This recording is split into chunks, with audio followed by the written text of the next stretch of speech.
அனைவருக்கும் வணக்கம். நான் பிரபாகர், ஜோதிடர். ஓம் சிவாய நமக. சிவசக்தி, திருச்சிற்றம்பலம். இப்போ நான் என்ன சொல்ல போகிறேன்னா, இந்த லான் போட்டிருக்க லக்கணம் அங்கிருந்து 5ஆம் இடம், அந்த 5ஆம் இடத்தில் ராகு இல்லைனா கேது இருந்தால் எல்லாம் பலன் என்பதை தான் சொல்ல போகிறேன். நீங்கள் கருத்து கொண்டு பயன்பெறுங்க. 5ஆம் வீட்டில் ராகு இருந்தால் அந்த ஜாதகருக்கு புத்திர தோஷம் ஏற்படும். அதே போல் பெண்களுக்கு 5ஆம் இடத்தில் ராகு இருந்தால் அடிக்கடிக்கு கருப்பை கோளாறு ஏற்படும், கரு சிதைவு ஏற்படும். அடிக்கடிக்கு கருப்பையில் ஏதாவது ஒரு பிரச்சனை இருந்து கொண்டே இருக்கும். அதே போல் பிரச்சனைகள், வம்பு வழக்குகள் ஏற்படும்.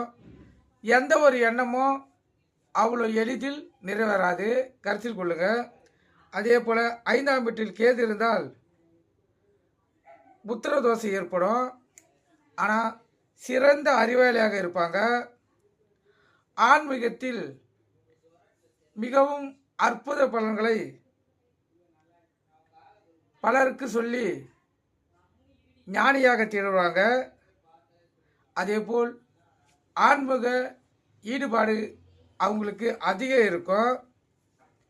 ஏழை எளிய மக்களுக்கு வசதியாக இருந்தால் அவங்களால் இயன்ற உதவிகளை செய்து தன் பேரை, அதாவது பேரும் புகழும் நிலைக்கும்படி அவங்களுடைய அமைப்பு இருக்கும். நீங்கள் கருத்து கொண்டு பயன்பெறுங்க. நன்றி, வணக்கம். வாழ்க வளமுடன்.